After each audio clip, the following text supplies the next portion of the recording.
ലൂക്കോസിന്റെ സുവിശേഷം 8-ാം അധ്യായം 39. അതിന് അവൻ നീ വീട്ടിൽ മടങ്ങിച്ചെന്ന് ദൈവം നിനക്ക് ചെയ്തതൊക്കെയും അറിയിക്ക എന്ന് പറഞ്ഞ് അവനെ അയച്ചു.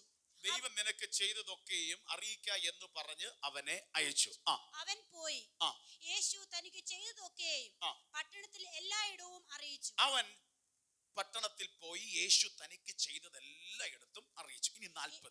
യേശു മടങ്ങി വന്നപ്പോൾ, യേശു, അതാണ് മെസ്സേജ്. യേശു മടങ്ങി വന്നപ്പോൾ പുരുഷാരം അവനെ സന്തോഷത്തോടെ കൈക്കൊണ്ടു. പുരുഷാരം അവനെ സന്തോഷത്തോടെ കൈക്കൊണ്ട് അവർ എല്ലാവരും അവനായിട്ട് കാത്തിരിക്കുകയായിരുന്നു. അവനെല്ലാവരും അവനായിട്ട് കാത്തിരിക്കുകയായിരുന്നു. 40 ഒന്നുകൂടെ ഒന്ന് വായിച്ചേ, എല്ലാവരും ഒന്ന് ശ്രദ്ധിച്ചേ. യേശു മടങ്ങി വന്നപ്പോൾ, യേശു കർത്താവ് മടങ്ങി വന്നപ്പോൾ പുരുഷാരം അവനെ സന്തോഷത്തോടെ കൈക്കൊണ്ടു. പുരുഷാരം മൾട്ടിറ്റ്യൂഡ് സന്തോഷത്തോടെ റിസീവ് ചെയ്തു. അവർ എല്ലാവരും അവനായിട്ട് കാത്തിരിക്കുകയായിരുന്നു. അവരെല്ലാവരും അവനായിട്ട് എന്ത് ചെയ്തായിരിക്കുന്നു? കാത്തിരിക്കും. എല്ലാവരും സന്തോഷത്തോടെ സ്വീകരിച്ചു. കാരണം അവരെല്ലാവരും അവനായിട്ട് എന്ത് ചെയ്തിരിക്കുകയാണ്? കാത്തിരിക്കുക. സന്തോഷത്തോടെ സ്വീകരിച്ചു. യേശു കർത്താവിനായി കാത്തിരിക്കുന്നവരായിരുന്നു. ഇനി ശ്രദ്ധിക്കണമേ, ദൈവവചനത്തിൽ നാം വിശ്വസിക്കുന്നതിന്റെ പ്രാധാന്യം. വിശുദ്ധ ബൈബിൾ പരിശോധിക്കുമ്പോൾ ദൈവപ്രവൃത്തികളുടെ ആധാരമായി കിടക്കുന്നത് വിശ്വാസമാണ്, ഫെയ്ത്ത് ആണ്. അതായത് എബ്രായർക്കെഴുതിയ ലേഖനത്തിൽ സ്ലീഹന്മാരിൽ പ്രധാനിയായ പൗലോസ് സ്ലീഹ ലേഖനം എഴുതുമ്പോൾ ഇങ്ങനെ പറയുന്നു: വിശ്വാസം കൂടാതെ ആർക്കും ദൈവത്തെ പ്രസാദിപ്പിക്കാൻ എന്ത് ചെയ്യത്തില്ല? കഴിയത്തില്ല. ദൈവത്തിന്റെ അടുക്കൽ വരുന്നവൻ ദൈവം ഉണ്ടെന്നും തന്നെ അന്വേഷിക്കുന്നവർക്ക് പ്രതിഫലം കൊടുക്കുന്നു എന്നും എന്ത് ചെയ്യണം? വിശ്വസിക്കണം. അപ്പൊ ദൈവം ഉണ്ട് എന്ന് പറഞ്ഞിട്ട് മാത്രം കാര്യമല്ല, തന്നെ അന്വേഷിക്കുന്നവർക്ക് പ്രതിഫലം കൊടുക്കുന്നു എന്നും അവൻ എന്ത് ചെയ്യണം? വിശ്വസിക്കണം. അതാണ് ക്രിസ്തീയ വിശ്വാസത്തിന്റെ പ്രത്യേകത. എല്ലാവരും പലതും വിശ്വസിക്കുന്നുണ്ട്, പക്ഷെ ക്രിസ്തീയ ഫെയ്ത്തിന്റെ പ്രത്യേകത ദൈവവചനത്താൽ ദൈവത്തെ കുറിച്ചുള്ള പരിജ്ഞാനത്തിന്റെ വെളിപ്പാടിൽ നാം വിശ്വസിക്കുന്ന വിശ്വാസമാണ് ക്രിസ്തീയ വിശ്വാസം. ഇത് നമുക്ക് എങ്ങനെ ലഭിക്കുന്നത്? വചനത്താൽ. റോമർക്കെഴുതിയ ലേഖനത്തിൽ പറയുന്നു, വിശ്വാസം കേൾവിയാലും കേൾവി ക്രിസ്തുവിന്റെ വചനത്താലും വരുന്നു. റോമർ 10:17 കിടന്നു. അപ്പൊ ഫെയ്ത്ത്, വിശ്വാസം വരുന്ന കേൾവി. ആ കേൾവി എന്തിന്റെ കേൾവി? ലോകത്തിന്റെ വാക്കല്ല, ദൈവത്തിന്റെ വചനത്തിന്റെ കേൾവി. അപ്പൊ നമ്മൾ ദൈവത്തിന്റെ വാക്കിൽ, വചനത്തിലുള്ള വിശ്വാസമാണ് നമ്മുടെ ജീവിതത്തിൽ ദൈവപ്രവൃത്തിയെയും അത്ഭുതത്തെയും കൊണ്ടുവരുന്നത്. ദൈവം ഉണ്ട് എന്ന് വിശ്വസിക്കുന്നത് മാത്രമല്ല നമ്മുടെ ജീവിതത്തിന്റെ പൂർത്തീകരണത്തിലേക്ക് വരുന്നത്. ഇത് വായിക്കുമ്പോൾ നമുക്ക് മനസ്സിലാക്കാൻ പറ്റും. അപ്പൊ അതിൽ നിന്ന് ഒരു കാര്യം മനസ്സിലാക്കാം, നിങ്ങൾ ഇത് ശ്രദ്ധിച്ചോളാം. ഇതിൽ നിന്ന് നമ്മുടെ ലൈഫിന് ഒരു ഭയങ്കര ബ്ലെസ്സിംഗ് ആണ്. ദൈവപ്രവൃത്തി മുഴുവൻ നമ്മുടെ വിശ്വാസത്തിന്റെ അകത്ത്. നമ്മുടെ വിശ്വാസത്തിന്റെ ആധാരം എന്താ? ദൈവത്തിന്റെ വചനമാണ്. ദൈവവചനത്തിൽ, ദൈവവാക്കിൽ മുറുകെ പിടിക്കുന്നതാണ് അത്ഭുതം നമ്മുടെ ജീവിതത്തിൽ കാണിക്കുന്നത്, അല്ലെങ്കിൽ നമ്മൾ കാണുന്നത്. അതിന് ഏറ്റവും നല്ല ഉദാഹരണം യേശുക്രിസ്തു ഗലീലിലെ കാനാവിൽ വരുന്നത്. ആദ്യം വരുന്നതുണ്ട്, അതാണ് പച്ചവെള്ളത്തെ വീഞ്ഞാക്കിയ അനുഭവം, കല്യാണ വീട്ടിന്റെ അനുഭവം. അതിനുശേഷം വീണ്ടും കർത്താവ് ആ സ്ഥലത്ത് തന്നെ വരുന്നത് നമുക്ക് യോഹന്നാന്റെ സുവിശേഷത്തിൽ കാണാൻ പറ്റും. 2-ാം അധ്യായത്തിൽ കല്യാണ വീടിന്റെ അനുഭവത്തിൽ വരുന്നതും 4-ാം അധ്യായത്തിൽ വീണ്ടും കർത്താവ് വരുന്നത് കാണാം. യേശു ഈ ഗലീലിലെ കാന ആ ഭാഗത്ത് വന്നു എന്ന് അറിഞ്ഞപ്പോൾ കഫർന്നഹൂമിൽ നിന്നു രാജഭൃത്യ, റോയൽ ഒഫീഷ്യൽ, ഒരു ഉന്നത സ്ഥാനത്ത് നിൽക്കുന്ന ഒരു വ്യക്തി യേശുവിനെ കുറിച്ചുള്ള വാർത്ത കേട്ടു. ഇനി ശ്രദ്ധിച്ചോണം, വാർത്ത കേട്ടു. യേശു അവിടെ ഉണ്ടെന്നറിഞ്ഞു. അവൻ അത്ഭുതം ചെയ്യുന്നവനാണെന്നറിയാം. ഓടി യേശുവിന്റെ അടുക്ക് വന്നു.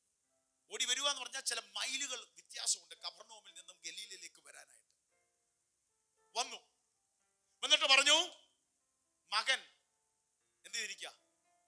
മരിക്കാതായിരിക്കുക. ഒരു ദീനത്തിലേക്ക് വാ. അപ്പൻ വീട്ടിൽ നിന്ന് ഇറങ്ങുന്നത് ഇനി ഒരു സാധ്യതയില്ല എന്ന് കണ്ടിട്ടിറങ്ങിയതാണ്. സാധ്യതയില്ല എന്ന് കണ്ടു. സാധ്യതയില്ല എന്ന് കാണുമ്പോഴും എന്ത് പ്രതീക്ഷയിലാ വന്നേ? യേശുവിനെ കുറിച്ച് കേട്ടതിനെ കുറിച്ചാണ് വന്നത്. ഞാൻ പറയാം, വിശ്വാസം ദൈവയുടെ ജീവിതത്തിൽ പ്രവൃത്തി കൊണ്ടുവരുന്ന കാര്യം. യേശുവിന്റെ അടുക്കൽ വന്നു. യേശുവിന്റെ അടുക്കൽ വന്നപ്പോൾ വീണ്ടും പറയുന്നുണ്ട്, കർത്താവേ, പൈതൽ മരിക്കും മുമ്പേ, എല്ലാം ഫിനിഷ് ആവുന്നതിന് മുമ്പ് നീ വരണേ. പലപ്പോഴും നമ്മുടെ ജീവിതത്തിൽ കർത്താവേ, ദൈവസന്നിധി വന്ന് നമ്മൾ ആഗ്രഹിക്കുന്ന എന്താ? എല്ലാം തകർന്ന് ഫിനിഷ് ആവും മുമ്പേ എന്റെ കർത്താവേ ഇറങ്ങി പ്രവർത്തിക്കണേ. അതാ മനോഹരമായി കിടപ്പുണ്ട്. യോഹന്നാൻ 4:49 രാജഭൃത്യം അവനോട്, കർത്താവേ, പൈതൽ മരിക്കും മുമ്പേ വരണമേ. നമ്മൾ ഇന്നും ദൈവസന്നിധിയില വന്നിരിക്കുന്നേ. കർത്താവിൽ ഒരു മാറ്റം ഉണ്ടാകും. ദൈവത്തെ മനസ്സിലാക്കി ആ രാജഭൃത്യൻ വന്നതുപോലെ നാം ഇപ്പോൾ എവിടെ ഇരിക്കുക? ദൈവത്തിന്റെ പാദപീഠത്തിൽ വന്നിരിക്കുക. എന്നിട്ട് നമ്മൾ അപേക്ഷിക്കുക, കർത്താവേ, പൈതൽ മരിക്കും മുമ്പേ, ആ വിഷയം ചീഞ്ഞു നാറുന്നതിന് മുമ്പേ എനിക്ക് വേണ്ടി പ്രവർത്തിക്കണേ. യേശു കർത്താവ് അവരോട് പറഞ്ഞു, നീ പൊയ്ക്കൊള്ളുക, നിന്റെ മകൻ എന്ത് ചെയ്തിരിക്കുന്നു? ജീവിച്ചു. ഇനി എല്ലാവരും ശ്രദ്ധിച്ചേ. യേശുവിന്റെ അടുക്കൽ വന്നു. അതാ ഞാൻ പറഞ്ഞേ, യേശുവിന്റെ അടുക്കൽ വന്നു എന്നതിന്റെ പേരിലും നമ്മൾ ഇവിടെ നോക്കുമ്പോൾ ഒരു അത്ഭുതം നടക്കുന്നത് കണ്ടില്ല. വന്നിട്ട് യേശു പറഞ്ഞു, നീ പൊയ്ക്കൊള്ളുക, അവൻ എന്ത് ചെയ്തിരുന്നു? ജീവിച്ചിരിക്കുന്നു. ഇപ്പൊ വന്നത് എന്തിനാ? യേശുവിനെ പിടിച്ചോണ്ട് അവന്റെ വീട്ടിലോട്ട് പോകാനാ. പക്ഷെ യേശു വീട്ടിലോട്ട് വന്നില്ല. യേശു പറഞ്ഞു, പൊയ്ക്കൊള്ളുക, മകനെ ജീവിച്ചിരിക്കും. അതിൽ മനോഹരമായ വാക്കുണ്ട്. അതിന്റെ 50 വായിച്ചേ. ഇവിടാണ് വിശ്വാസ ജീവിതം. യേശു അവനോട്, പൊയ്ക്കൊള്ളുക, നിന്റെ മകൻ ജീവിച്ചിരിക്കുന്നു എന്ന് പറഞ്ഞു. യേശു പറഞ്ഞ വാക്ക് വിശ്വസിച്ച് ആ മനുഷ്യൻ പോയി. നിൽക്കണേ. യേശു പറഞ്ഞ വാക്ക് വിശ്വസിച്ച് ആ മനുഷ്യൻ എന്ത് ചെയ്തു? പോയി. ഇവിടാണ് ഫെയ്ത്ത് വർക്ക് ചെയ്യുന്നത്, വിശ്വാസം വർക്ക് ചെയ്യുന്നത്. തന്റെ കണ്ണിന്റെ മുമ്പിൽ വിടുതൽ കണ്ടോ? നിങ്ങൾ പറ, വിടുതൽ കണ്ടോ? ഇല്ല. താൻ എന്ത് കണ്ടോണ്ടാ വീട്ടിൽ നിന്ന് ഇറങ്ങിയത്? ഒരു ഡെഡ് ആയിട്ടുള്ള മരണത്തിന്റെ സിറ്റുവേഷൻ കണ്ടിട്ടാ. സാധ്യത ഇല്ലെന്നും പറഞ്ഞാ വന്നത്. വന്ന് യേശുവിന്റെ, നമ്മളും അതോ പലതിന്റെ അകത്തും സാധ്യത ഇല്ല എന്നും പറഞ്ഞ ഇന്ന് പകലും അപ്പന്റെ പാദപീഠത്തിലായിരിക്കുന്നത്. ഹല്ലേലൂയ. ഇന്ന് പകൽ ചില ദൂത് പറയാ, സാധ്യത ഇല്ലെന്ന് പറഞ്ഞ് അപ്പന്റെ സന്നിധിയിൽ നമ്മൾ ആയിരിക്കുമ്പോഴും കേൾക്കുന്ന വചനത്തെ, ദൈവത്തിന്റെ ആലോചനയെ വിശ്വസിക്കുന്നവന്റെ ജീവിതത്തിൽ ദൈവത്തിന്റെ അത്ഭുതം കാണും. Hallelujah, hallelujah. ഇന്ന് പകലും ദൈവസന്നിധി വന്നിരിക്കുന്ന ചിലരോടുള്ള ശക്തമേറിയ ദൈവത്തിന്റെ ദൂതാ പറയുന്നത്. ഇന്ന് പകൽ തിരിച്ചു വീട്ടിലേക്ക് നോക്കുമ്പോ, ജീവിതത്തിന്റെ ചില സാഹചര്യങ്ങൾ നോക്കുമ്പോൾ ഒരു സാധ്യതയില്ല എന്ന് കണ്ടിട്ടായിരിക്കാം ഇന്ന് പകലും നീ ആരാധിക്കുന്നത്. യേശുവിന്റെ സന്നിധിയിൽ വന്ന് നിൽക്കുമ്പോഴും രാജഭൃത്യന്റെ മനസ്സ് ഉടഞ്ഞിരിക്കുന്ന അനുഭവമായിരിക്കാം. പക്ഷെ ക്രിസ്തീയ ജീവിതത്തിന്റെ പ്രത്യേകത പറയാം. നമ്മുടെ ജീവിതത്തിന്റെ പ്രത്യേകത സാഹചര്യം കണ്ടുള്ള വിശ്വാസമല്ല, സിറ്റുവേഷൻ കണ്ടുള്ള വിശ്വാസമല്ല, മറ്റുള്ളവർ പറയുന്ന വാക്ക് കേട്ടുള്ള വിശ്വാസമല്ല, എന്റെ കർത്താവിന്റെ വാക്കിലുള്ള വിശ്വാസം.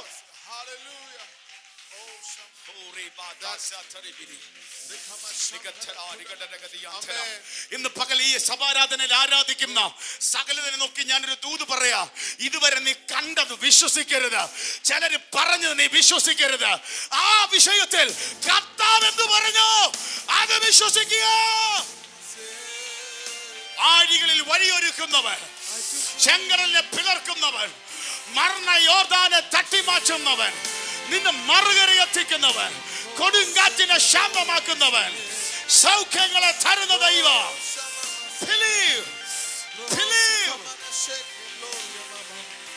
ഇന്ന് പകൽ ഇവിടെ വന്നതുകൊണ്ട് മാത്രമല്ല അത്ഭുതം, ഇവിടെ വന്ന് കേൾക്കുന്നതിന് നീ വിശ്വസിച്ച് ഏറ്റെടുക്കുന്നതാ മിറക്കിൾ.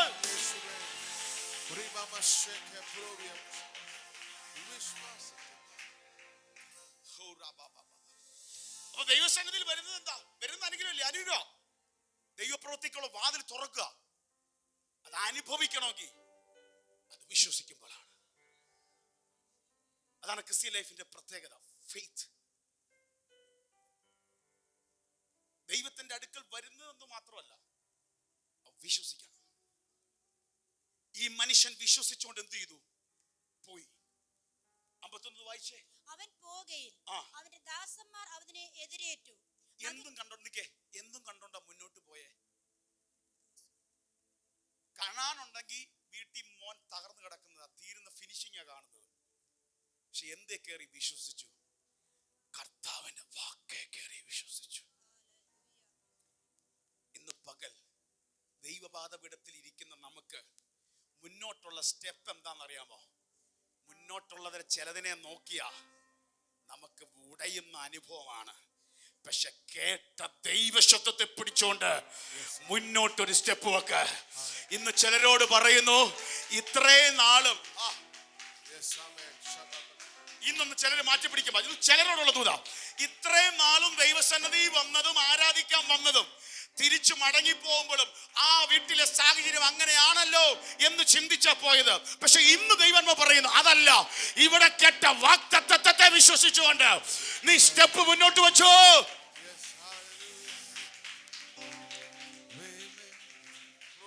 അങ്ങനാണെങ്കിൽ എന്തോ കണ്ടേ, അവൻ മുന്നോട്ട് പോയപ്പോൾ ദാസന്മാർ അവനെ എതിരേറ്റു. ഇവന്റെ കൂട്ടുദാസന്മാർ എതിരേറ്റിട്ട് എന്തോ പറഞ്ഞേ? മകൻ ജീവിച്ചിരിക്കുന്നു എന്ന് പറഞ്ഞു. ഒരു ഗുഡ് ന്യൂസ്, ഒരു സന്തോഷ വാർത്ത. മകൻ ജീവിച്ചിരിക്കുന്നു. മകൻ ജീവിച്ചിരിക്കുന്നു. കർത്താവിന്റെ സന്നദ്ധയിൽ വരുന്നവരെ, വാഗ്ദത്തം കേൾക്കുമ്പോ വിടുതൽ കാണണമെന്നില്ല. ആദ്യ സ്റ്റെപ്പുകൾ വെക്കുമ്പോഴും കൺമുമ്പിൽ വിടുതൽ കാണണമെന്നില്ല. പക്ഷെ പിടിച്ച ദൈവത്തിന്റെ വചനത്തിൽ വിശ്വസിക്കുമ്പോ അധികം താമസിക്കാതെ നിന്നെ എതിരേൽക്കാൻ പോകുന്നത് ശുഭവാർത്തകളായിരിക്കാം, നന്മയുടെ വാർത്തകളായിരിക്കാം.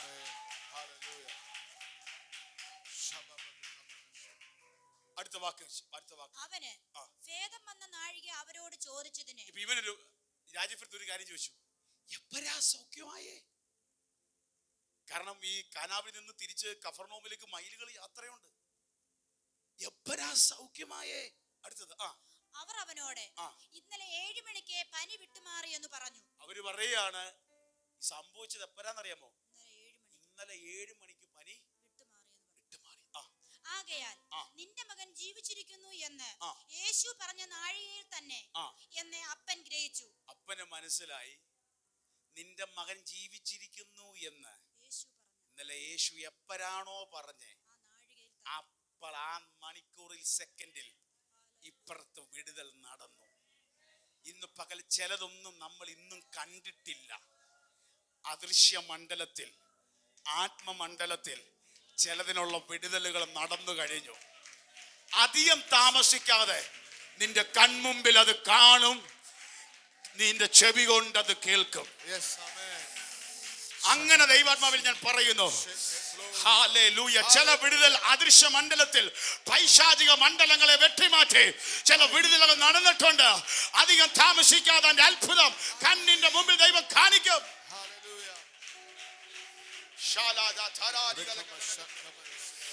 ഒന്ന് കരമടിച്ചെന്ന് ദൈവത്തെ മഹത്വപ്പെടുത്തിയേ. വിശ്വസിക്കേ. ഇന്ന് പകൽ കർത്താവിന്റെ വാക്കിൽ വിശ്വസിക്കേ.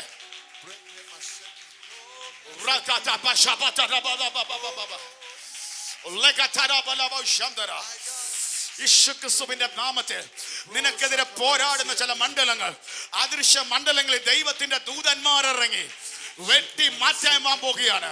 കഴിഞ്ഞ നാളുകളിൽ വെട്ടിമാറ്റിയ ചില വിടുതലുകൾ അധികം താമസിക്കാതെ നിന്റെ കൺമുമ്പിൽ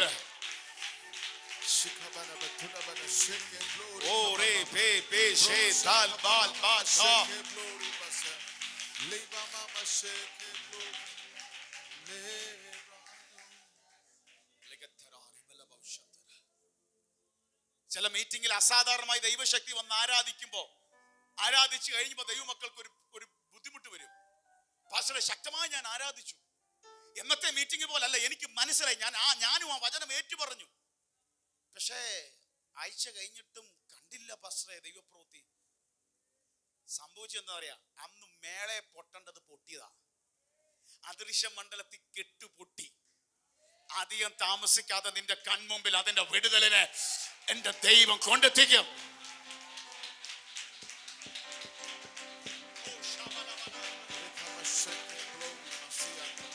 എന്തോ ചിലതിന്റെ ലൈഫിൽ അത് സംഭവിക്കുക.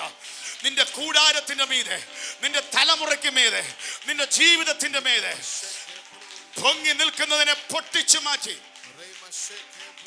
ദൈവപ്രവൃത്തി വെളിപ്പെടും. അപ്പം ക്രിസ്തീയ ജീവിതത്തിൽ നാം ദൈവത്തിൽ, ദൈവവചനത്തിൽ വിശ്വസിക്കുന്നവരായി. കർത്താവിന്റെ സന്നിധി വന്നു എന്ന് പറയുന്നത് കൊണ്ട് പൂർത്തീകരണം വരുന്നില്ല.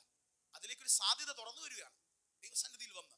പക്ഷേ നമ്മുടെ അതിലുള്ള വിശ്വാസമാണ് ഇത് അത്ഭുത പ്രവൃത്തിയിലേക്ക് കൊണ്ടുവരുന്നത്. രാജപുത്രൻ യേശുവിന്റെ അടുക്കൽ വന്നു. പക്ഷെ വിടുതൽ കണ്ടത് കർത്താവ് പറഞ്ഞ വാക്ക് ഏറ്റെടുത്ത് സ്റ്റെപ്പ് മുന്നോട്ട് വെച്ചപ്പോൾ. ചില സമയത്ത് വിശ്വാസത്തിന്റെ വാക്ക് കേട്ട് അതിൽ മുറുകെ പിടിച്ച് നമ്മളൊരു സ്റ്റെപ്പ് വെക്കേണ്ടി വരും. വെക്കുമ്പോ നിന്നെ എതിരേക്കുന്നത് ദൈവപ്രവൃത്തിയായിരിക്കും. അപ്പൊ നമ്മളിത് വായിച്ച ദൈവജനത്തിലേക്ക് വരിക. നമ്മൾ വായിച്ചു, യേശുവിനെ അവർ സന്തോഷത്തോടെ എന്ത് ചെയ്തു? സ്വീകരിച്ചു. അവർ അവനായി എന്ത് ചെയ്തുകൊണ്ടിരിക്കുകയാണ്? കാത്തിരിക്കുകയാണ്. അതാ ലൂക്കോസ് 8:40 വായിച്ചു. ഇതിന്റെ പശ്ചാത്തലം ഇതാണ്. ലൂക്കോസിന്റെ സുവിശേഷം 8-ാം അധ്യായം. ഇനി ഒന്ന് ശ്രദ്ധിച്ചേ. അതിന്റെ 1 മുതൽ ഉള്ള വാക്ക് നമ്മൾ പരിശോധിക്കുമ്പോൾ, 1 മുതൽ 3 വരെ പരിശോധിക്കുമ്പോൾ നമ്മളെല്ലാവരും ശ്രദ്ധിക്കണം. വളരെ ക്രിസ്തീയ ജീവിതത്തിൽ പ്രധാനപ്പെട്ട ഒരു അധ്യായമാണ് ലൂക്കോസിന്റെ സുവിശേഷം 8-ാം അധ്യായം.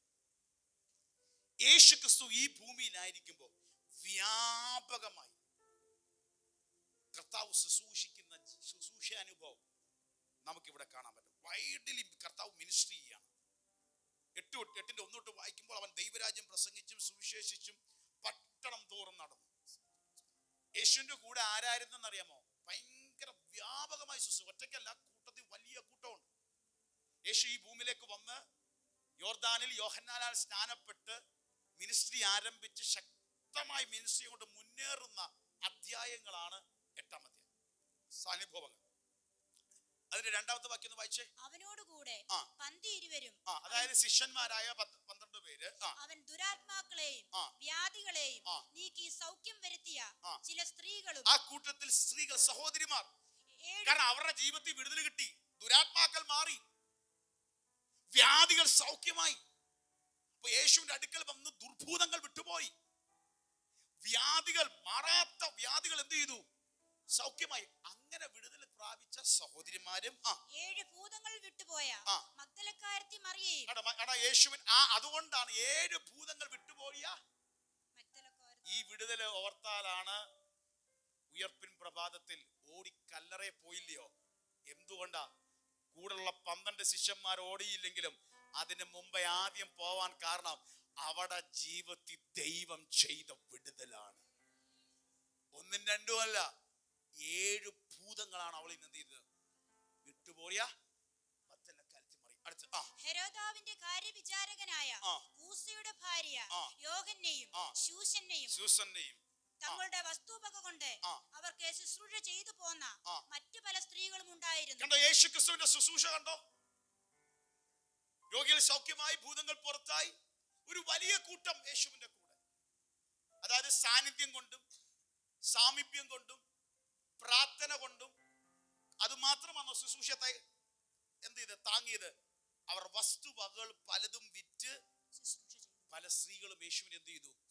ശുശ്രൂഷ ചെയ്തു. കണ്ടോ? യേശു ഈ ഭൂമിയിലായിരിക്കുമ്പോ വിടുതൽ കിട്ടിയവർ ഒരു കൂട്ടം യേശുവിന്റെ കൂടെ കിട്ടിയ. കുറെ പേര് മാറിപ്പോയെങ്കിലും അപ്പോഴും ഒരു കൂട്ടം യേശുവിന്റെ കൂടെ. സഹോദരിമാർ ചേർന്ന് നിൽക്കുന്നു, കൈത്താങ്ങാൻ ആൾക്കാർ, പ്രാർത്ഥിക്കാൻ ആൾക്കാർ.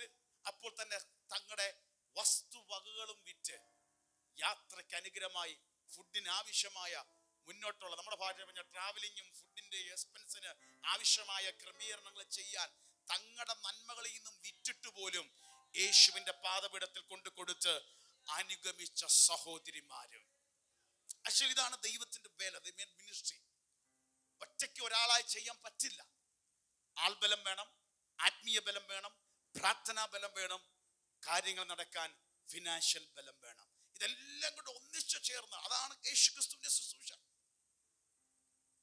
ഇതൊന്നും അറിയാൻ വയ്യാത്തവരാണ് ഈ അതൊന്നും പറയാ. എന്തെങ്കിലുമൊക്കെ വല്ലാതെ പറയുമ്പോൾ മനസ്സിലായിക്കണം, വചന ABCD അവരുടെ അറിയത്തില്ല. ബൈബിൾ നന്നായിട്ട് പഠിച്ചാൽ, കറക്റ്റ് ആത്മാവിൽ ധ്യാനിച്ചാൽ, കണ്ടോ യേശുവിന്റെ മിനിസ്ട്രി ഉണ്ടോ? യേശു ക്രിസ്തു വ്യാപകമായി ഈ ഭൂമിയിൽ ശുശ്രൂഷിച്ചപ്പോൾ ആൾബലം കൂടുബലം, അപ്പോൾ തന്നെ തങ്ങളിൽ നിന്നുള്ള ചെറിയ നന്മകളും വിറ്റിട്ട് കൊടുത്ത് കർത്താവിന്റെ കൂട്ടത്തിൽ ശുശ്രൂഷയിൽ മുന്നേറിയ അനുഭവങ്ങൾ. അതുകൊണ്ടാണ് പടകെടുത്ത് ഒരിടത്ത് പോകുന്നു, അടുത്ത കടവിൽ വരുന്നു, ഈ പടകെടുത്ത് അവിടെ പോകുന്നു. കൂടെ നടക്കുന്നവർക്ക് ആഹാരം, കാര്യങ്ങള്, ക്രമീകരണം, ഇതൊക്കെ എവിടുന്നാ വരുന്നത്? ഇതിനുള്ള നന്മ എവിടുന്നാ വരുന്നത്? ഇതെല്ലാം ഈ ആൾക്കാരുടെ സപ്പോർട്ടാണ്. ഓക്കെ, ഞാൻ അതെല്ലാം മെസ്സേജിലേക്ക് വരാൻ പോവുകയാണ്. അങ്ങനെ ആ ശുശ്രൂഷ ശക്തമായി നിൽക്കുമ്പോൾ യേശു പറഞ്ഞു വന്നത് 8-ാം അധ്യായത്തിന്റെ ആദ്യ ഭാഗങ്ങൾ വായിക്കുമ്പോൾ, ഇനി 4 മുതലുള്ള വാക്യങ്ങൾ വായിച്ചു. പിന്നെ വലിയൊരു പുരുഷാരവും ഓരോ പട്ടണത്തിൽ നിന്നും അവന്റെ അടുക്കൽ വന്നവരും ഒരുമിച്ച് കൂടിയപ്പോൾ അവൻ ഉപമയായി പറഞ്ഞത്. വലിയ കൂട്ടം യേശുവിന്റെ കൂട്ടത്തിൽ വന്നപ്പോൾ യേശു ഉപമയായി പറഞ്ഞത്, വിതയ്ക്കുന്നവന്റെ വിതയ്ക്കുന്നവൻ വിത്ത് വിതപ്പാൻ പുറപ്പെട്ടു. വിതയ്ക്കുമ്പോൾ ചിലത് വഴിയരികെ വീണിട്ട് ചവിട്ടിപ്പോകുകയും ആകാശത്തിലെ പറവജാതി അതിനെ തിന്നുകളയുകയും ചെയ്തു. ഇന്നത്തെ യേശു ദൈവരാജ്യത്തിന്റെ ഉപമ പറയുകയാണ്. വിതയ്ക്കുന്നവൻ, ഒരു കർഷകൻ വിത്തുമായി വിതയ്ക്കാൻ പോകും. ആ വിതച്ചപ്പോ ചിലത് എവിടെ വീണു? വഴിയരികെ വീണാൽ എന്താ സംഭവിക്കുന്നത്? ആകാശത്തിലെ പറവജാതി വന്ന് അതിനെന്ത് ചെയ്യും? കൊത്തിപ്പറക്കി എടുത്തുകൊണ്ട് പോയി. ഒരു 4 അനുഭവം പറയാൻ പോവുകയാണ്. അപ്പൊ അവര് ചോദിച്ചു ഇത് എന്തുവാ? അവർക്ക് മനസ്സിലായില്ല. അത് യേശു പറഞ്ഞു കൊടുത്തു. 8:11-12 വായിച്ച്. 11-12 ഉപമയുടെ പൊരുളോ വിത്ത് ദൈവവചനം. എന്തോ എറിയുന്ന വിത്ത്? ദൈവത്തിന്റെ വചനം. ഞാൻ നേരത്തെ പറഞ്ഞ വിശ്വസിക്കുന്ന ദൈവത്തിന്റെ വചനത്തെ, ദൈവത്തിന്റെ വചനം വിത്ത്. വഴിയരികെ ഉള്ളവർ കേൾക്കുന്നവരെങ്കിലും. ഈ വഴിയരികിൽ വിത്ത് വീണെന്ന് പറഞ്ഞില്ലേ, അതെന്തുവാ? കേൾക്കുന്നവരെങ്കിലും അവർ വിശ്വസിച്ച് രക്ഷിക്കപ്പെടാതിരിപ്പാൻ പിശാച് വന്ന് അവിടെ ഹൃദയത്തിൽ നിന്നും വചനം എടുത്തു കളയുന്നു. കണ്ടേ, ഒരു കൂട്ടരെ ശ്രദ്ധിച്ചേ. ഒരാൾ വിതയ്ക്കാൻ പോയി, വിതയ്ക്കേണ്ട സ്ഥലത്ത് വീണില്ല, വഴിയരികെ വീണു. ഹാർഡായിട്ട്, വഴിയരികെ എന്ന് പറഞ്ഞാൽ വണ്ടിയും കാളവണ്ടിയും ആൾക്കാർ നടന്നും പിടിച്ചുമൊക്കെ പോകുന്നതാ. ചവിട്ടി തേക്കുന്ന ഹാർഡായിട്ടുള്ള കട്ടിയായിട്ടുള്ള തറയാണ് ഈ വഴി എന്ന് പറയുന്നത്.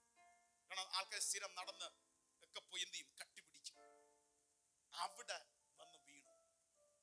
പറവജാതി കൊത്തിക്കൊണ്ടുപോകും. അതിന് ഇവിടെ ആത്മീയ അർത്ഥം പറയുകയാണ്, വിശ്വസിച്ച് രക്ഷിക്കപ്പെടാതിരിക്കേണ്ടതിന് സാത്താൻ വന്ന് ഹൃദയത്തിൽ നിന്ന് വചനത്തെ എന്ത് ചെയ്യുന്നു? അതായത് ഫിസിക്കലി സാന്നിധ്യം ഉണ്ടോ? ഉണ്ട്. പക്ഷേ വചനം ഉള്ളിലോട്ട് എന്ത് ചെയ്തില്ല? കയറിയില്ല. നമ്മുടെ ജീവിതത്തിൽ മനസ്സിലായിക്കോണം, ഫിസിക്കൽ സാന്നിധ്യം ഉണ്ടതുകൊണ്ട് എറിയുന്ന വിത്ത് വചനം നമ്മുടെ ഉള്ളിലേക്ക് വരണമെന്നില്ല. ആ ഹൃദയത്തിലേക്ക് വീണില്ലെങ്കിൽ അപ്പരെ അതെന്ത് ചെയ്തുകൊണ്ടോ? എടുത്തോണ്ട്. അതാണ് നമ്മൾ മനസ്സിലാക്കേണ്ടത്. ദൈവവചനത്തിന്റെ ജീവിതത്തിൽ ശുശ്രൂഷയിൽ വചനം എന്തുമായിക്കോട്ടെ, വഴിയരികിൽ വീഴുന്ന അനുഭവം അപ്പരെ. കാരണം അത് വിശ്വസിച്ചാൽ, ഹൃദയത്തിൽ കയറിയാൽ നീ രക്ഷിക്കപ്പെടുകയാണ്.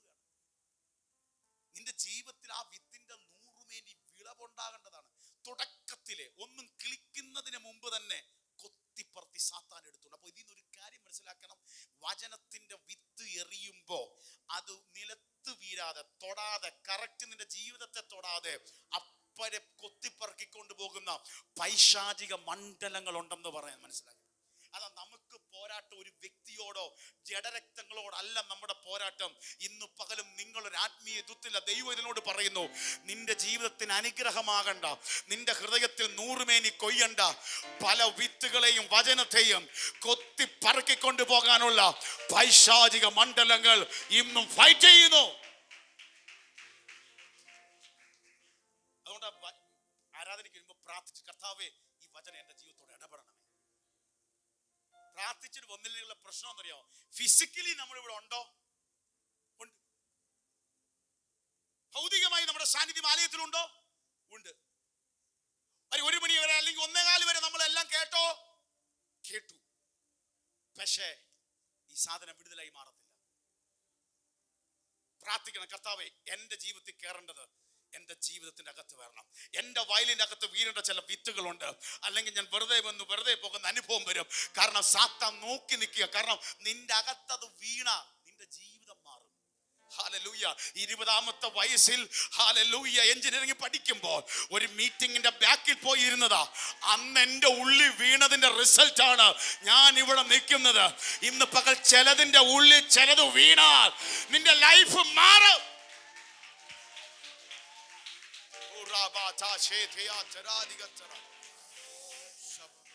Hallelujah, hallelujah, hallelujah.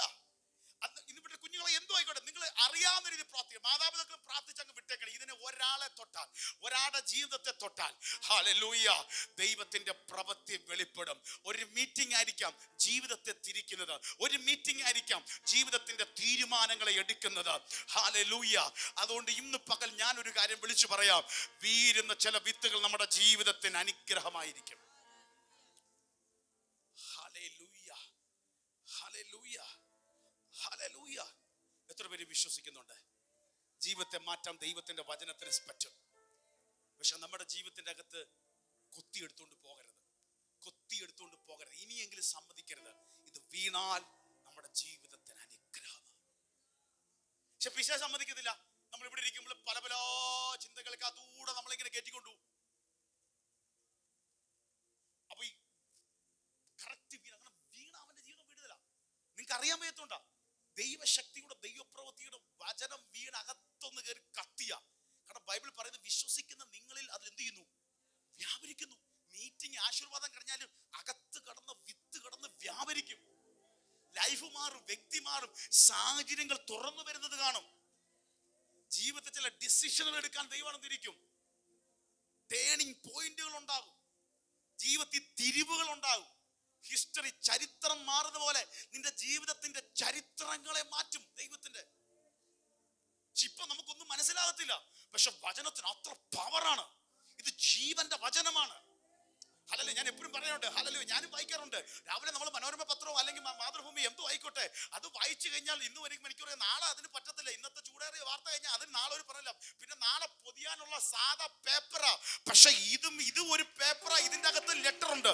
പക്ഷെ ഇതിന്റെ പ്രത്യേകത ലൈഫാണ്. ഇത് ജീവനാണ്.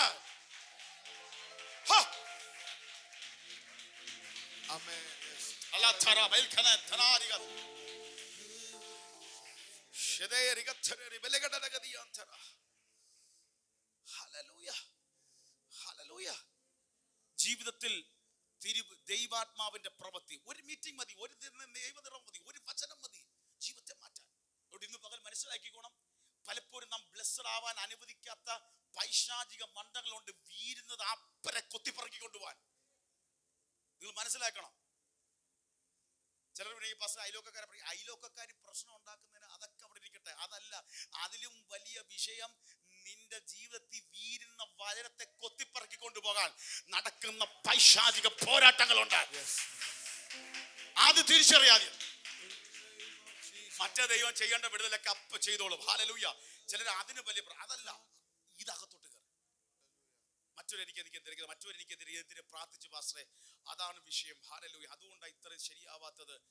ആദ്യം ഇതൊന്ന് ചിന്തിക്കാമോ? നിന്റെ ജീവിതത്തിൽ വീരേണ്ട വിത്തിനെ കൊത്തിപ്പറക്കി കൊണ്ടുപോകുന്ന പൈശാചിക മണ്ഡലം. അടുത്തത് പാറമേലുള്ളവരോ? ഓക്കെ, അടുത്തത് അതിന്റെ 6-ാമത്തെ വാക്യം വായിച്ചേ. 8:6. 8:6 വായിച്ചു. 8:13. മറ്റു ചിലത് പാറമേൽ വീണ് മുളച്ച് നനവില്ലായകിയാൽ ഉണങ്ങിപ്പോയി. ചിലത് വരികടിക വീണ് പോയി. അടുത്തത് എന്താണെന്നറിയാമോ? എവിടെ വീണു?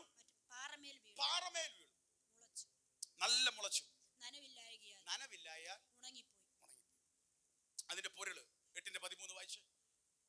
8:13. പാറമേലുള്ളവരോ കേൾക്കുമ്പോൾ വചനം സന്തോഷത്തോട് കൈക്കൊള്ളുന്നവർ എങ്കിലും, മീറ്റിംഗിൽ വരുമ്പോൾ അല്ലെങ്കിൽ വചനം കേൾക്കുമ്പോൾ ഭയങ്കര സന്തോഷത്തോടെ എന്ത് ചെയ്യും? കൈക്കൊള്ളുന്നു എങ്കിലും അവർക്ക് വേരില്ല. അവർ തൽക്കാലം വിശ്വസിക്കുകയും പരീക്ഷാ സമയത്തെ പിൻവാങ്ങി പോവുകയും ചെയ്യുന്നു. അടുത്ത അനുഭവം, അടുത്തൊരു ഹൃദയത്തിന്റെ അനുഭവം, വ്യക്തിയുടെ അനുഭവം. പാറമേൽ വീഴുന്നത് പോലെ. പാറമേൽ വീഴുന്ന അന്നത്തെ അവർക്കറിയും. അവിടുത്തെ ഒരു പ്രത്യേക മണ്ണിന്റെ ഒരു പ്രത്യേകത. പാലസ്തീൻ നാട്ടിലെ മേളില് നല്ല നല്ല കുഴപ്പമില്ലാത്ത മണ്ണുകൾ തോന്നും. പക്ഷെ അതിന്റെ തൊട്ട് താരത്തെ ലെയർ മാറുമ്പോൾ, നമ്മുടെ ഒരു 2 3 തൂമ്പ മാറി കഴിയുമ്പോൾ പിന്നെന്തുവാ? നല്ല കട്ട ചെങ്കല് പോലെ പാറ കട്ടി. പിന്നെ താരോട്ട് നനവില്ല, വേരിറങ്ങാൻ പറ്റത്തില്ല. ആദ്യം ഒരു സന്തോഷവും ആദ്യത്തെ 2-3 ദിവസത്തെ ഒരു ക്ലിർപ്പും ഒക്കെ കാണും. വെയിലടിക്കുമ്പോൾ വാടിപ്പോകുന്ന പോലെ. കാരണം വേരില്ല, നനവില്ല. എത്ര വലിയ സൂര്യൻ അടിച്ചാലും ചില വൃക്ഷം നിൽക്കാൻ കാരണം എന്നറിയാമോ? നനവുള്ളിടത്തുമാണ്, വേരാഴത്തിലുമാണ്.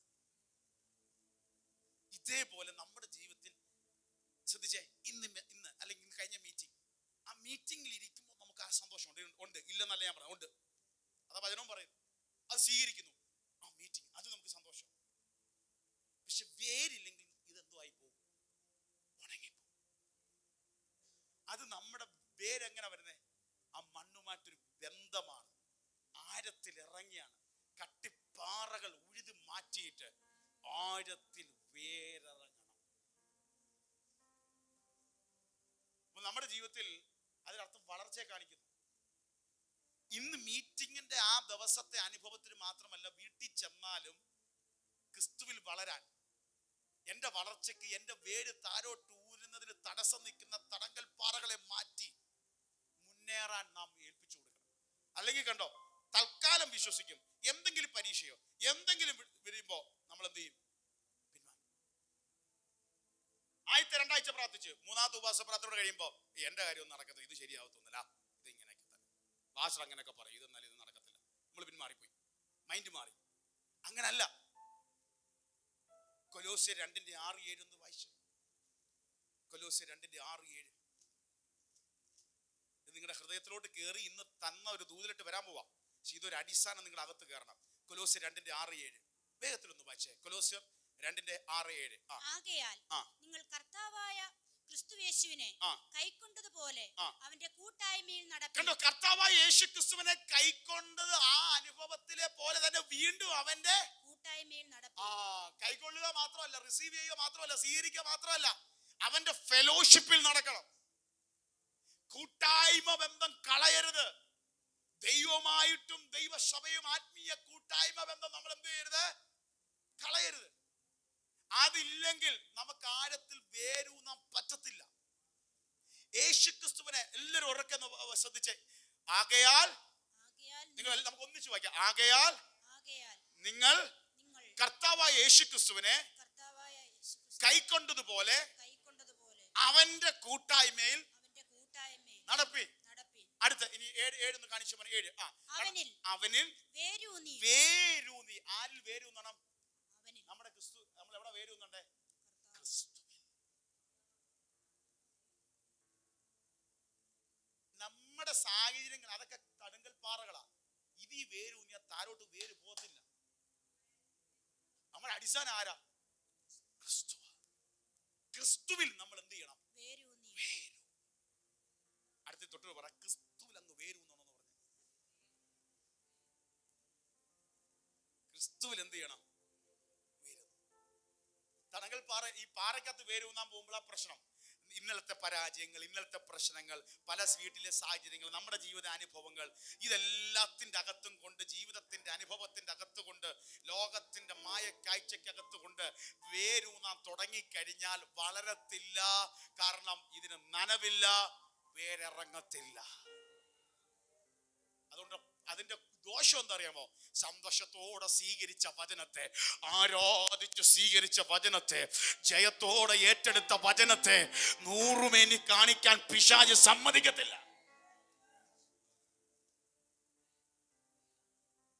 ഇത് നമ്മുടെ സഹകരണം വേണം. അവരിൽ വേരൂന്നണം, ആത്മീയ വർധന വ്യാപിച്ച് മുന്നേറണം. 2 വീണാലും എങ്ങോട്ട് വേര്? ക്രിസ്തുവിൽ നമ്മൾ എന്ത് ചെയ്യണം? വേര്. അത് കൂട്ടായ്മ, യേശു ക്രിസ്തുവിന്റെ കൂട്ടായ്മ. അത് എന്നെ പിരിഞ്ഞ് നിങ്ങൾക്കൊന്നും ചെയ്യാൻ കഴിയും. എന്നിൽ വസിച്ചാൽ നിങ്ങൾ ഫലം കായ്ക്കും. നിങ്ങൾക്കറിയാം വേര് എന്താ ചെയ്യുന്നേ? ആര്യത്തിൽ വിഴിഞ്ഞ് 2 കാര്യം. ഒന്ന്, ഏത് കാറ്റിന് എന്ത് ചെയ്യാൻ പറ്റും? നിങ്ങൾ പറഞ്ഞു, നിങ്ങൾ ഒരു മരത്തെ ഒന്ന് ശ്രദ്ധിച്ച്, ഏത് കാറ്റിന് എന്ത് ചെയ്യാൻ പറ്റും?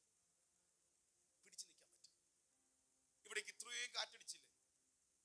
വാർഡിൽ എത്ര മരം വീഴ്ചയോട് വീഴ്ചയാ, ഡെയിലി പോസ്റ്റ് കൂട്ടല്ല. പക്ഷെ എല്ലാവരുടെ മിക്ക സ്ഥലത്തും അങ്ങനെ. പക്ഷെ ഇത്രയൊക്കെ വന്നിട്ട് നമ്മൾ ഇപ്പൊ വീഴുമെന്ന് തോന്നി ചരിഞ്ഞു നിന്നതും വീണില്ല. അതെന്താ കാരണം? ഒരു കുഴപ്പമില്ലാന്ന് നിൽക്കുന്നവനെല്ലാം വീണ്. പക്ഷെ ഇപ്പൊ പോവുമെന്ന് നമ്മൾ ചിന്തിച്ച് വീണില്ല. കാരണം അവന്റെ വേര് ആഴത്തില. സാധാ കാറ്റിലൊന്നും അത് വീഴത്തില്ല. മനുഷ്യന് തോന്നും വീഴുമെന്ന്, പക്ഷെ അവൻ വീഴത്തില്ല. ഹല്ലേലൂയ. ഇന്ന് പകൽ അതിന്റെ അർത്ഥം അതിന് അടുത്തത് വേരൂന്നിയാൽ കാറ്റ് വീഴത്തില്ല. 2, വേരിന്റെ പ്രത്യേകത വേണ്ട വെള്ളവും വളവും ഒക്കെ എന്ത് ചെയ്യും? മണ്ണീത് ഇങ്ങനെ വലിച്ചെടുക്കും. അതിന്റെ പച്ചിപ്പ പുറത്തു വരുന്നത്. ക്രിസ്തു വിശ്വാസിയെ, നീ ക്രിസ്തുവിൽ വേരൂന്നിയാൽ ദൈവകൃപയും അഭിഷേകവും ദൈവസാന്നിധ്യവും സൗഖ്യവും വിടുതലും നീ വേരിൽ നിന്നും വലിച്ചെടുക്കുക.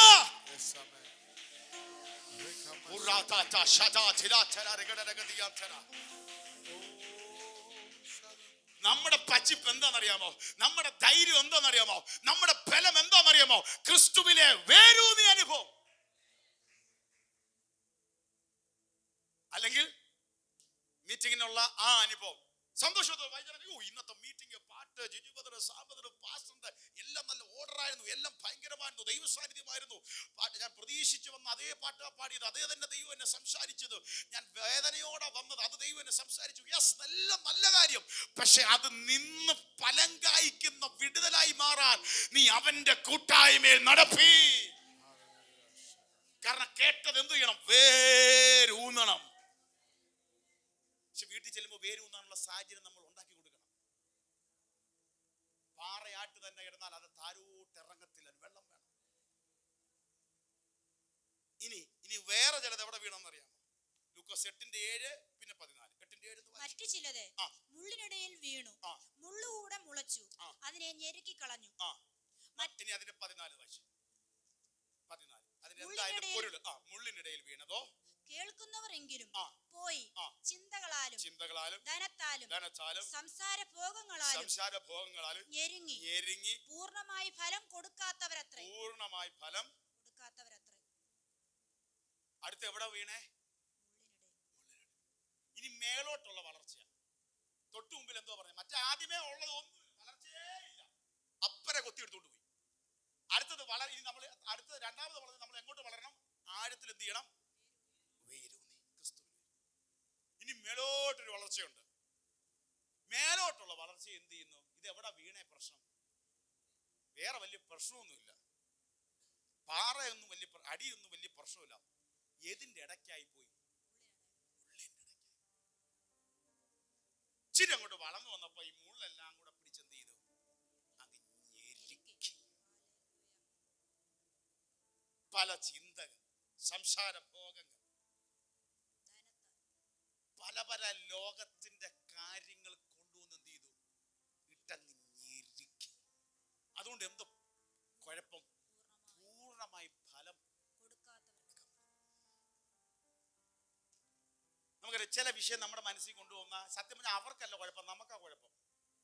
അവൻ ചിലപ്പോൾ സുഖമായിട്ട് ഉറങ്ങിയാൽ നമ്മൾ ഉറങ്ങത്തില്ല. കാരണം നമ്മുടെ ഈ സാധനം ഇട്ടങ്ങ് ഞെരുക്കുക. ഞെരുക്കിയാൽ 100 മേനി ഫലമില്ലാതാവും. ഇന്ന് പകലൊരു കാര്യം തീരുമാനിക്കണം, ഞെരുക്കാൻ സമ്മതിക്കരുത്.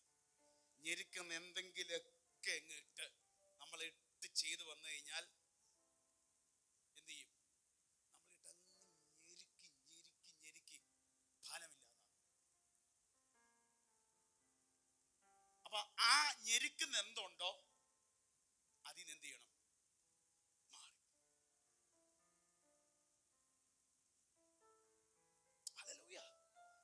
ഞെരുക്കുന്ന നമ്മൾ എന്തൊക്കെയാ നമുക്കറിയാം. അതിന്റെ ഓരോന്നും സമയമില്ല.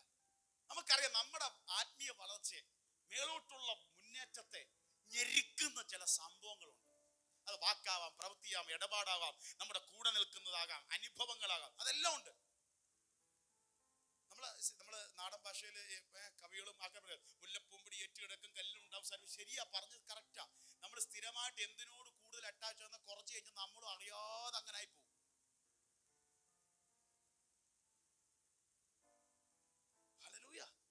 അപ്പൊ സ്ഥിരമായി നമ്മൾ എന്ത് കാണുന്നു, എന്ത് കേൾക്കുന്നു അറിയാതെ നമ്മുടെ വായിൽ എന്ത് ചെയ്യും? സത്യം പറഞ്ഞു അതൊരു സ്പിരിറ്റ്. ആ സ്പിരിറ്റ് നമ്മളിലേക്ക് അങ്ങ് വ്യാപരിക്കും. നല്ല കാര്യം പറയുന്ന പോസിറ്റീവ്, കർത്താവ് പ്രവർത്തിക്കും, ദൈവപ്രവൃത്തി നടക്കും, അത്ഭുതം നടക്കും എന്നൊക്കെ പറയുന്നവരുടെ കൂടെ നമ്മൾ ഇടയ്ക്കിടയ്ക്ക് ഫോൺ വിളിക്കുകയും സംസാരിക്കുക, അവരുടെ കൂടെ യാത്ര ചെയ്യാമോ? നിങ്ങളും അറിയാതെ ഭയങ്കര വിശ്വാസമുള്ളവരായിത്തീരും. ശ്രദ്ധിച്ചിട്ടുണ്ടോ? വിശ്വാസത്തിന്റെ വാക്ക് കേട്ട് അങ്ങനെ പറയാം, അങ്ങനെ ചെയ്യുന്നേ. എന്നാ ഫോൺ വിളിച്ചിട്ട് നമ്മുടെ ബന്ധുക്കൾ, എന്തോ പറയാനാ, പ്രാർത്ഥിച്ചിട്ടും വലിയ കാര്യമൊന്നുമില്ല. ഇങ്ങനെ 3-4-5 പ്രാവശ്യം കേട്ടാൽ നമ്മളും പിറ്റേ ദിവസം നമ്മുടെയൊക്കെ ജീവിതം ഇങ്ങനെയൊക്കെ നമ്മളും അറിയാതെ വേറൊരാളോടും പറഞ്ഞു പോകും. പക്ഷെ ഇതങ്ങോട്ട് മറ്റേത് മാറിയാ, അല്ല കർത്താവ് പ്രവർത്തിക്കും, ദൈവപ്രവൃത്തി നടക്കും, ഒരു അത്ഭുതം നടക്കും, കർത്താവ് നമുക്ക് വേണ്ടി നിറവുണ്ടാവും. കേട്ടോ കണ്ടോ, കയറുന്നുണ്ടോ? ഫെയ്ത്ത് കയറുന്നുണ്ടോ? വിശ്വാസം കയറുന്നുണ്ടോ? കാരണം എന്താ, നമ്മൾ ആരോട് സ്ഥിരമായിട്ട് നിൽക്കുന്നോ അത് ഓട്ടോമാറ്റിക്കായിട്ട് എന്ത് ചെയ്യും? ഇത് പുറത്തു വരും, വാക്ക് പുറത്തു വരും, ശബ്ദം പുറത്തു വരും, ആ മെന്റാലിറ്റി നമ്മുടെ ജീവിതത്തിനകത്ത് വരും. ഞാൻ പറയാം, ഒത്തിരി പേരുടെ അനുഭവത്തിലും ഈ പാസ്റ്റർമാരുടെ ഇടയിലും ഞാൻ കൗൺസിലിങ്ങും, പാസ്റ്റർമാരുടെ ഇടയിൽ ഒരു പാസ്റ്റർ ആയതുകൊണ്ട് ഞാൻ പറയാം, ഓരോരുത്തർ പറയുന്നത് സത്യം പറയാല്ല. ഞാൻ ഒരു കാര്യം പറഞ്ഞുതരാം. ഈ കുറ്റം പറയുന്നവരുടെ കൂട്ടത്തിൽ നിങ്ങൾ 2 ആഴ്ച നടക്കാമോ? അറിയാതെ നിങ്ങളും കുറ്റം പറയുന്നത്, വേറെ ഒരു കാര്യവും വേണ്ട, ഉറപ്പാ. കാരണം ഈ സ്പിരിറ്റ് ഇങ്ങനെ നമ്മുടെ അകത്തോട് കയറും. ഞാൻ ഇടയ്ക്ക് ചിന്തിച്ചു, ഞാൻ ഒരു നല്ലൊരു ദൈവവാസന, പുള്ളിക്ക് എന്തോ ഇതേ ഉള്ളൂ, പുള്ളിയുടെ കൂട്ടുകെട്ട് വേറെ ആയിപ്പോയി. കുറച്ച് കഴിഞ്ഞപ്പോൾ പുള്ളിക്കകത്ത് ആ സ്പിരിറ്റാ, പിന്നെ എന്ത് കണ്ടതായാലും ആ സ്പിരിറ്റ്, അതൊരു പ്രത്യേക സ്പിരിറ്റാ. ഇതുപോലെ ഏത് കാര്യം, ഞാൻ ഉദാഹരണം പറഞ്ഞതേ ഉള്ളൂ. എന്തിന് കൂടുതൽ നമ്മൾ പ്രാധാന്യം കൊടുക്കുന്ന, കൂടുതലായിട്ട് നമ്മൾ എന്ത് അറ്റാച്ച് ആകുന്നോ അതിലേക്ക് കയറും. കാരണം ഏതിൽ വേരൂന്നോ അതിന്റെ സാധനം ഒഴിയും. ഏതിൽ നമ്മൾ വേരൂന്നോ അതിന്റെ എന്തോ ഒരു, ക്രിസ്തുവിൽ വേരൂന്നിയാൽ അവന്റെ ഒഴുകാൻ തുടങ്ങും, ആ സ്നേഹം ഒഴുകാൻ തുടങ്ങും, ആ കൃപ ഒഴുകാൻ തുടങ്ങും, ആ സാന്നിധ്യം ഒഴുകാൻ തുടങ്ങും, ആ ദൈവമഹത്വം ഒഴുകാൻ തുടങ്ങും. ഇന്ന് പകൽ ചിലതിനോട് പറയുന്നു, നമ്മളെ ഞെരുക്കുന്ന ചിലതുണ്ടല്ലോ, അതിനെ നമ്മൾ വിട്ടുമാറ്റുക. കാരണം 100 മേനി ഫലം കൊയ്യണം.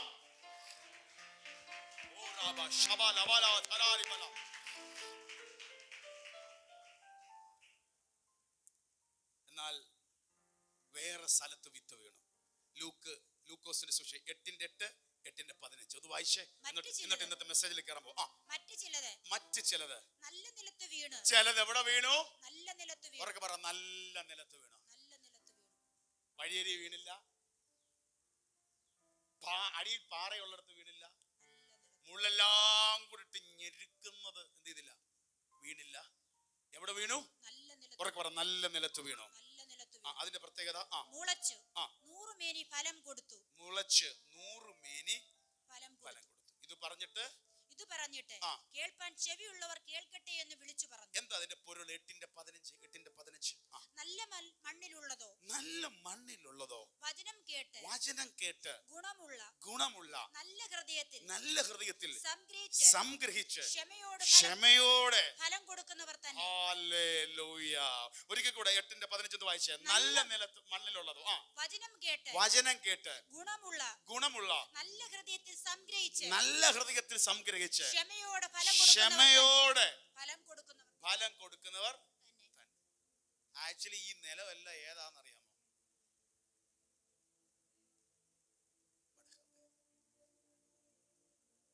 പാറയുള്ള ഹൃദയം ആകരുത്, വേരൂന്നാൻ പറ്റത്തില്ല. മുള്ളുകളെല്ലാം കൂടെ പിടിച്ച് ഞെരുക്കുന്ന ഹൃദയത്തിൽ വിത്ത് വീണാൽ യാതൊരു പ്രയോജനമില്ല. പക്ഷെ നല്ല നിലത്ത് വീണ് ഉടനെ ഫലം കായ്ക്കത്തില്ല.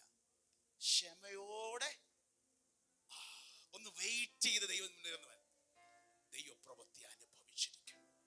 ഹല്ലേലൂയ.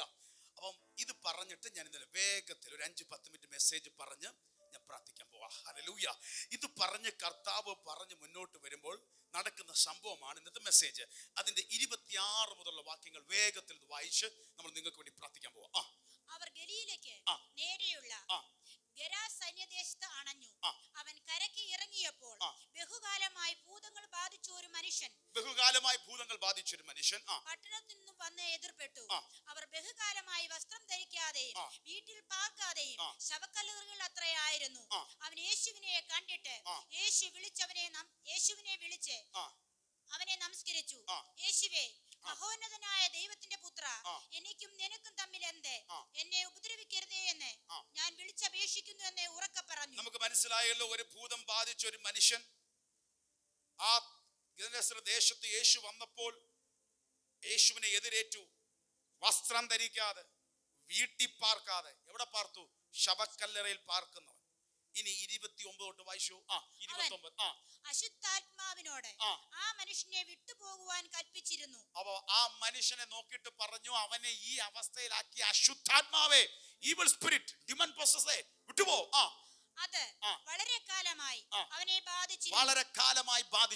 അവനെ ചങ്ങലയും വിലങ്ങുമിട്ട് ബന്ധിച്ച് സൂക്ഷിച്ചിരുന്നിട്ടും ആ ബന്ധനങ്ങളെ തകർക്കുകയും ഭൂതം അവനെ കാടുകളിലേക്ക് ഓടിക്കുകയും ചെയ്തു. യേശു അവനോട് നിന്റെ പേര് എന്ത് എന്ന് ചോദിച്ചു. ആ യേശു ഭൂതം ബാധിച്ച വ്യക്തിയോട് ചോദിച്ചു, ആ ഭൂതത്തോട് ചോദിച്ചു, നിന്റെ പേരെന്തെന്ന് ചോദിച്ചു. അനേകം ഭൂതങ്ങൾ അവനെ ബാധിച്ചിരിക്കുന്നത് കൊണ്ട് ലഗ്യോൻ, ഞങ്ങൾ 1 2 അല്ല 100 കണക്കിന് ലഗ്യോൻ ബാധിച്ചിരിക്കുന്നു, ലഗ്യോൻ എന്ന് പേര് പറഞ്ഞു. പാതാളത്തിലേക്ക് പോകുവാൻ കൽപ്പിക്കരുതേ എന്ന് അവനോട് അപേക്ഷിച്ചു. അവിടെ മലയിൽ വലിയൊരു പന്നിക്കൂട്ടം മേഞ്ഞുകൊണ്ടിരുന്നു. അവയിൽ കടപ്പാൻ അനുവാദം തരണമേ എന്ന് അവനോട് അപേക്ഷിച്ചു. അവൻ അനുവാദം കൊടുത്തു. ഭൂതങ്ങൾ ആ മനുഷ്യനെ വിട്ട് പന്നികളിൽ കടന്നപ്പോ കൂട്ടം കടുത്തൂക്കത്തോടെ തടാകത്തിലേക്ക് പാഞ്ഞു വീർപ്പ് മുട്ടി ചത്തു. നോക്കിക്കോണം, ഈ പന്നിക്കൂട്ടത്തിലോട്ടൊക്കെ ദുരാത്മാവെല്ലാം കൂടെ ചാടിക്കേറിയപ്പോ പന്നി എല്ലാം കൂടെ വീർപ്പ് മുട്ടി എന്ത് ചെയ്തു? വെള്ളത്തിൽ ചത്തുപോയി. ഇതിനൊരു ദൂതുണ്ട്. ഇത്രയൊക്കെ ദുരാത്മ ബാധിച്ചിട്ടും പന്നിക്കൂട്ടങ്ങൾ നശിച്ചിട്ടും ഈ ഒരു മനുഷ്യൻ എന്തുകൊണ്ട് നശിച്ചില്ല? ദൈവത്തിന് പദ്ധതിയുള്ളത്, ദൈവം വന്ന് വിടിവിക്കേണ്ടത്, ദൈവത്തിന് അവനെ കുറിച്ച് പദ്ധതി ഉള്ളത് കൊണ്ട് ഏതൊക്കെ ഇരുട്ടിന്റെ മണ്ഡലങ്ങൾ എത്ര നാളിട്ട് അമ്മാനമാടിയാലും നിനക്കൊരു വിടുതലിന്റെ ദിവസം ദൈവം വെച്ചിട്ടുണ്ട്. ഇവിടെ ഇരിക്കുന്ന ചിലതിനോട് ദൈവം പറയുന്നു, നിന്റെ കുടുംബത്തെ കുറിച്ച് ദൈവത്തിനൊരു പദ്ധതി ഉണ്ടെങ്കിൽ ഈ നാളുകളിൽ ഇരുട്ടിന്റെ മണ്ഡലങ്ങൾ എത്ര പോരാട്ടം അടിച്ചു വിട്ടാലും അതിന്റെ മധ്യത്തിൽ നിന്നുകൊണ്ട് ദൈവത്തിന് ചില പദ്ധതിയുണ്ട്.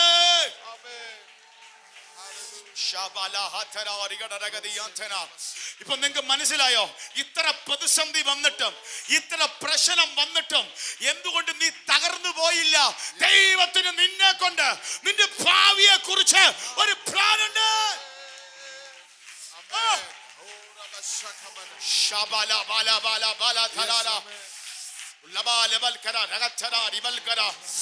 ആരോടൊക്കെ ദൈവം തൊട്ട് ഇന്ന് പകൽ സംസാരിക്കുന്നു.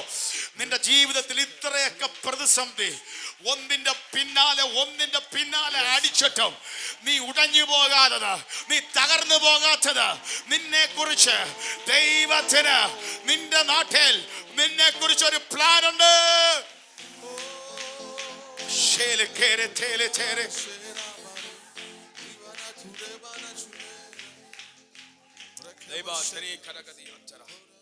ഒരു വലിയ ദൈവമഹത്വമാണ്. ഞാൻ മെസ്സേജ് ഷോട്ട് ചെയ്യാണ്. ഒരു പ്രത്യേക ഒരു കാര്യം മാത്രം പറഞ്ഞ് പ്രാർത്ഥിക്കാൻ പോവുകയാണ്. അപ്പൊ ആ മനുഷ്യന്റെ ജീവിതത്തിൽ അത്ഭുതം നടന്നു. ഇനി 34 തൊട്ട് പെട്ടെന്ന് വായിച്ചു. സംഭവിച്ചത് മേയ്ക്കുന്നവർ കണ്ടിട്ട് ഓടിപ്പോയി പട്ടണത്തിലും നാട്ടിലും അറിയിച്ചു. പന്നികളെ മേയിച്ചുകൊണ്ടിരിക്കുന്നവർ ഓടിപ്പോയി പട്ടണത്തിലും നാട്ടിലെല്ലാം അറിയിച്ചതേ അസാധാരണമായ ഒരു സംഭവം നടന്നിരിക്കുന്നു.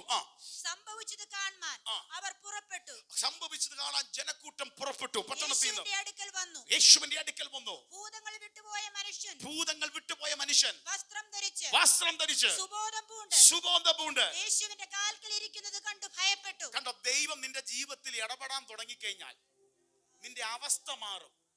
കർത്താവ് വരുന്നതിന് മുമ്പ് അവന്റെ അവസ്ഥ എന്തായിരുന്നു? ദേശത്ത് വസ്ത്രം ധരിക്കാതെ സുബോധമില്ലാതെ കല്ലറെ പാർക്കുന്ന അവസ്ഥയാ.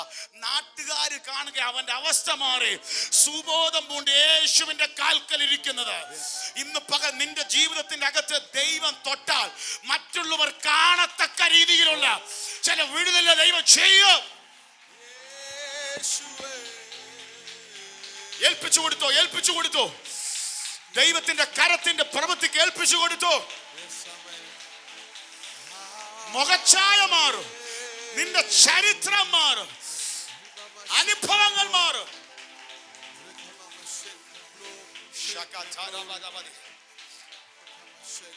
അതുവരെ നാട്ടുകാരെ അയ്യേ എന്തൊരു മനുഷ്യൻ വസ്ത്രം ധരിക്കുന്നില്ല, കല്ലറയിൽ പാർക്കുന്നു, ആർക്കും വഴി നടക്കാൻ പറ്റാത്ത അവനെ ശപിച്ച് അവന്റെ മുമ്പിൽ നിന്ന് എല്ലാരും മാറിപ്പോയി, അവനെ പുച്ഛിച്ചിട്ടു. പക്ഷെ കർത്താവ് പ്രവർത്തിച്ചപ്പോ മറ്റുള്ളവർ കാണുക മാന്യതയുടെ അവസ്ഥ.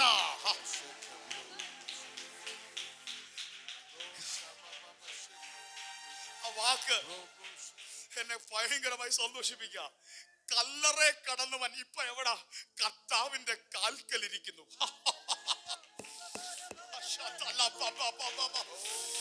ആർക്കും വേണ്ടാതെ പുറംപറമ്പിൽ കിടന്ന് പുച്ഛിച്ചു തള്ളിയവൻ കർത്താവിന്റെ കാൽക്കലിരിക്കുന്ന അനുഭവം.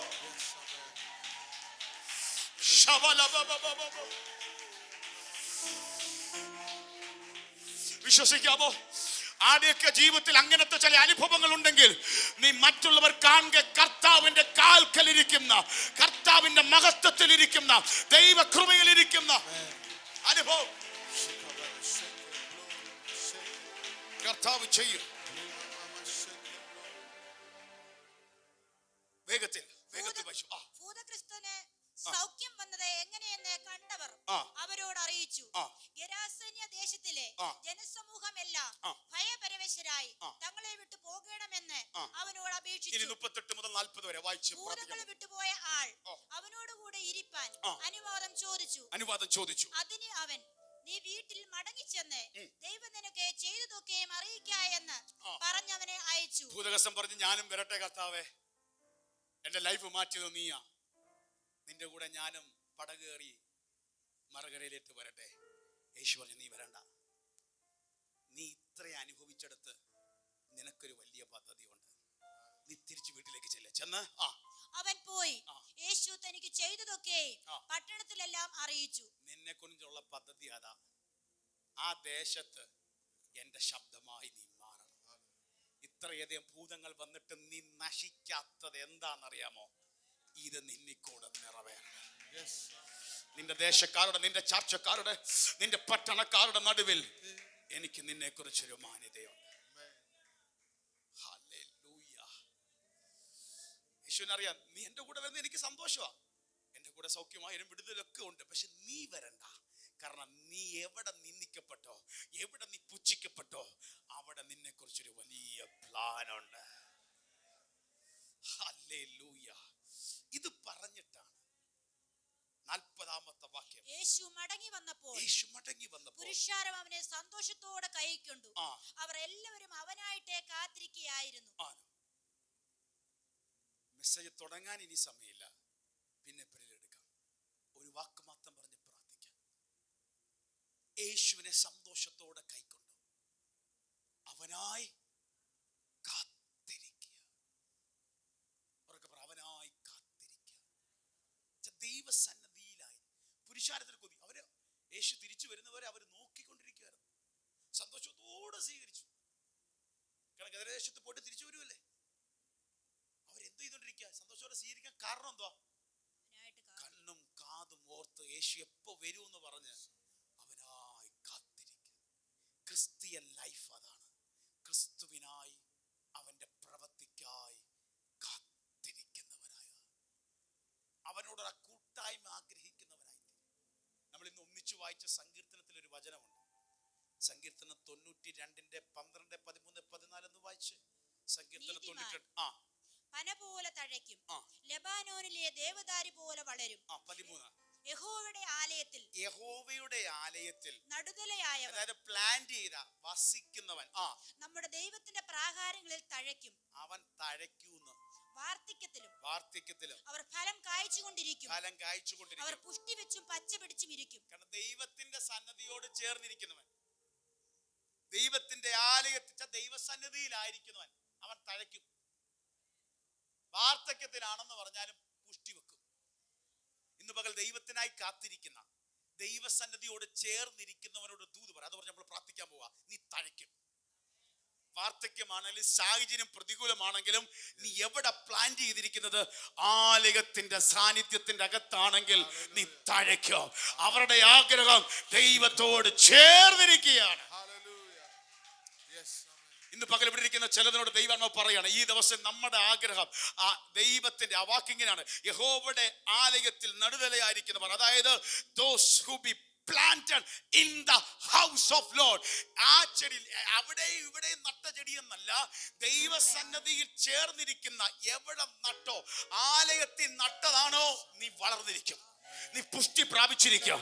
ഹല്ലേലൂയ. നീ തഴയ്ക്കും. ഹല്ലേലൂയ. എത്ര വേല് തട്ടിയാലും എത്ര പ്രതിസന്ധി വന്നാലും നീ തഴച്ചു വളരും.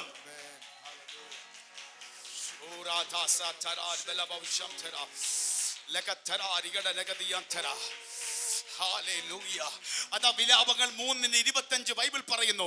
വിലാപങ്ങൾ 3:25 തന്നെ കാത്തിരിക്കുന്നവർക്കും തന്നെ അന്വേഷിക്കുന്നവർക്കും യഹോവ നല്ലവനാകുന്നു. വേഗത്തിൽ ഒരു വാക്യം വായിച്ച് പ്രാർത്ഥിക്കുന്നു. സംഖ്യ 17:2 വാക്യം വായിച്ച്. സംഖ്യ പുസ്തകം 17:2 ദൈവാലയത്തോട് ചേർന്നിരിക്കുന്നവൻ തഴയ്ക്കും. സംഖ്യ പുസ്തകം എടുത്തു. നമ്പേഴ്സ് 17:2 മുതൽ.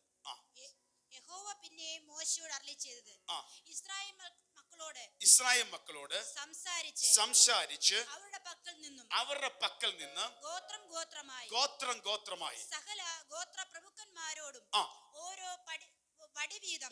ഓരോ ഗോത്രത്തിന് ഓരോ വടി വീതം 12 വടി വാങ്ങി ഓരോരുത്തന്റെ വടിമേൽ അവന്റെ പേര് എഴുതുക. ആ ഗോത്രത്തിന്റെ പേര് എഴുതുക. വേഗത്തിൽ 3 ലേവിയുടെ വടിയുടെ വടിമേലോ അഹരോന്റെ പേര് എഴുതണം. ഓരോ ഗോത്ര തലവനും ഓരോ വടി ഉണ്ടായിരിക്കണം. സമാഗമന കൂടാരത്തിൽ ഞാൻ നിങ്ങൾക്ക് വെളിപ്പെടുന്ന ഇടമായ സാക്ഷ്യത്തിന്റെ മുമ്പാകെ അവയെ ഓരോ ഗോത്രത്തിന്റെ പേരെഴുതിയ വടി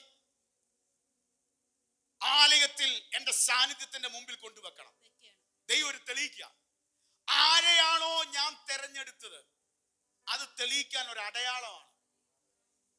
ജനം മുഴുവൻ പിറുപിറുത്തു. ദൈവം ആരെയാ തെരഞ്ഞെടുത്ത്? ശുശ്രൂഷക്കാരൻ ആര്? ഞാൻ ലേവി ഗോത്രത്തെ ശുശ്രൂഷയ്ക്കായി ലേവി ഗോത്രത്തെ തെരഞ്ഞെടുത്തു എന്ന് തെളിയിക്കാൻ വേണ്ടി ഒരു അടയാളം. ജനമെല്ലാം പറഞ്ഞപ്പോ കർത്താവ് പറയാ, ഒരു കാര്യം ചെയ്യും, അവൻ അറിയണമല്ലോ ആരെയാ ജനത്തെ. ലേവി ഗോത്രത്തിനെ പൗരോഹിയ ശുശ്രൂഷയ്ക്കായി ആലയത്തിന്റെ ശുശ്രൂഷയ്ക്കായി വേർതിരിച്ചിട്ടുണ്ടോ? അഹരോൻ അവരുടെ ഹെഡാണോ എന്നൊക്കെ ഒന്ന് തെളിയിക്കണ്ടേ? എല്ലാ ഗോത്രത്തിന്റെ വടി കൊണ്ടുവരാൻ പറഞ്ഞു. ഓരോ വടി, ഓരോ ഗോത്രത്തിന് ഓരോ പേര്, അവരുടെ പേരെഴുതാൻ പറഞ്ഞു. ലേവി ഗോത്രത്തിന് അഹരോന്റെ പേരെഴുതിക്കോളാം. എന്നിട്ട് എവിടെ കൊണ്ടുവെക്കണം? ആലയത്തിൽ കൊണ്ടുവെക്കണം.